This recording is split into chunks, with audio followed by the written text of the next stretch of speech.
Welcome to our latest exploration.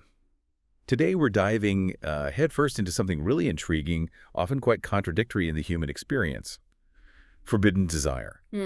Our guide for this journey is, well, it's a really powerful text, excerpts from the sacred taboo of forbidden desire. It's quite evocative, that one. It really is. Yeah. So our mission here, it's really to unpack this tension, right? How something universally condemned, well, how it can still be this really deep personal feeling. How does something so, outwardly prohibited manage to thrive inside? Yeah. Maybe because it's forbidden. Well, it's a text that just lends itself perfectly to that kind of question. It's poetic, definitely, but also incredibly raw in how it shows desire. It pushes us, to look beyond just the surface stuff.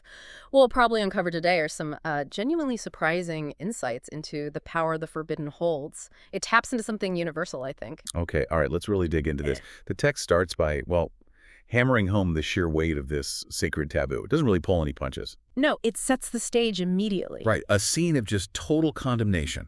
It says quite simply, "Thou shalt not covet."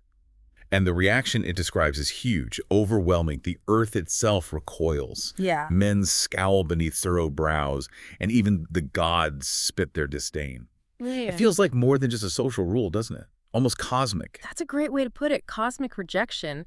It truly is depicted with this profound, almost existential weight. The source shows this taboo evoking strong, multifaceted disapproval from nature, from people, even the divine. Everywhere. Exactly. The language really implies that crossing this line leads to severe, far-reaching consequences. It makes it a truly formidable barrier. It feels fundamental. Yes, like it's woven into the order of things, designed to inspire fear and conformity. And yet, here's where it gets really fascinating. Because despite all that, the text just pivots right into this paradox. The core of it. It asks these, intriguing, almost unsettling questions. Yet, what if the forbidden whispers an invitation? What if the prize begs to be stolen? Powerful lines. And it even challenges us with things like lusting for chains, craving abduction. It's almost like the prohibition itself makes it more alluring. Well, yes. I mean, we've all felt that, haven't we? Co-son? Tell us not to touch something. And suddenly that's all you want to do. It's a fantastic point, and it taps into that deep psychological reactance theory, sometimes it's called. Right. What's brilliant here is how the source suggests the prohibition doesn't just fail to deter, it actively incites. It invites it. Exactly. It's not just tempting, it invites and begs to be pursued. So the taboo becomes this strange kind of nectar, as the text says later. Okay, that's off limits. Precisely because it's off limits. Yeah. The human spirit often pushes against boundaries, wants to explore what's denied, scarcity, danger. They can paradoxically boost perceived value. And think about that term, sacred taboo. Sacred implies reverence, holy almost. Taboo means forbidden, defiling. It's a total contradiction. Exactly. The juxtaposition highlights the deep contradiction. The text is exploring this desire that's both wrong and somehow profoundly meaningful to the person feeling it. So if the outside world is all condemnation and prohibition, where does this desire actually live? The source takes us deep inside, doesn't it? Yes, into the hidden heart. Describing it as a treacherous, soft-spoken culprit playing outlaw in the shadows. While the body pretends innocence. Right. The body stands guard, feigning innocence, and there's this intense feeling of sin beneath my skin, being a secret fugitive of flesh. It's like this internal battle, totally shielded.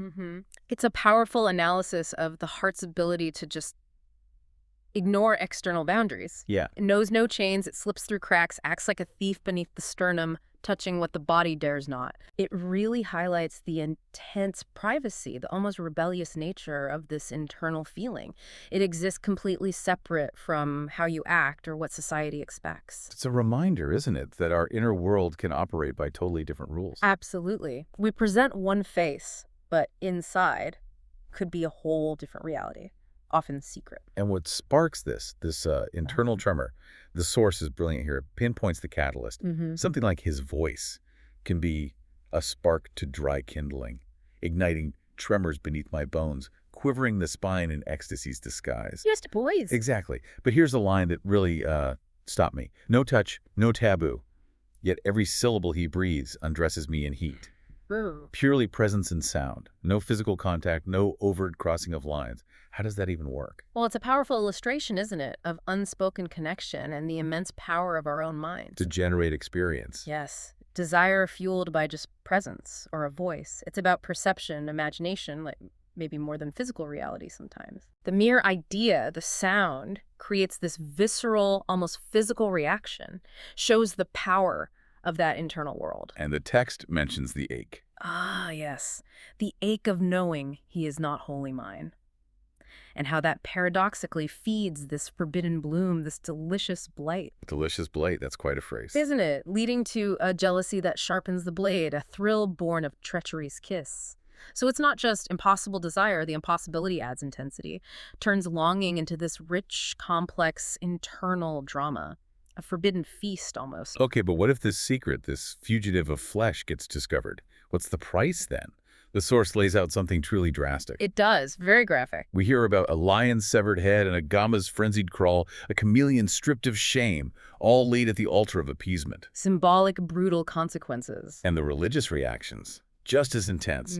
Pastors would hurl incantations, fists full of holy wrath, and priests would drown me in saltwater penance, 1,000 Hail Marys gasping for breath. But then, crucially, it ends, saying, "No prayer could bleach the stain etched beneath my ribs." That's the core of it right there, a profound statement. Even the most severe external judgment, it can't reach or cleanse the internal reality. It can't touch the stain. Exactly.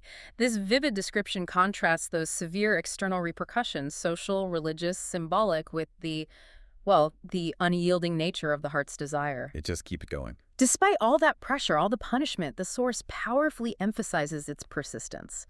Even when age gnaws my bones, toothless and silent, eyes clouded. Even Even then, the heart will still betray, flushed with crimson longing, beating blasphemies against the brittle cage. Wow. Blasphemies against the cage. It highlights that this desire will die 1,000 sweet deaths, resurrect for every secret sin, unrepentant, unashamed. It's radical, really. It suggests some parts of us are just indomitable. Resistant to any external policing, even time itself. Our internal life, for better or worse, holds this profound resilience. So where does that leave us? What does this all mean? We're back to the paradox. Full circle. This desire touches in silence, speaks beneath breath, a phantom act, away from the righteous gaze. It exists in its own separate realm. A secret kingdom within, as you said. And this brings us to the poem's final insight. It's a powerful takeaway. Okay. It concludes, "This madness is a nectar, a sweetness unseen, a sacred taboo that thrives precisely because it hides." Bribes because it hides. That's the inherent paradox. The concealment, the prohibition itself, fuels its power. It gains strength because it's hidden, not despite it. So for our listener, what does that mean? It means understanding that maybe some of the most potent forces in our lives or in others aren't the ones out in the open, but rather those existing in the shadows, nurtured by their secrecy. What an illuminating journey that was into this sacred taboo. We've really seen how the heart can hold desires that just defy condemnation. Finding this potent hidden life. Exactly, because they're forbidden. It really makes you think about the resilience, the complexity of our inner selves. And that leads us maybe to a final thought for you, the listener, to consider.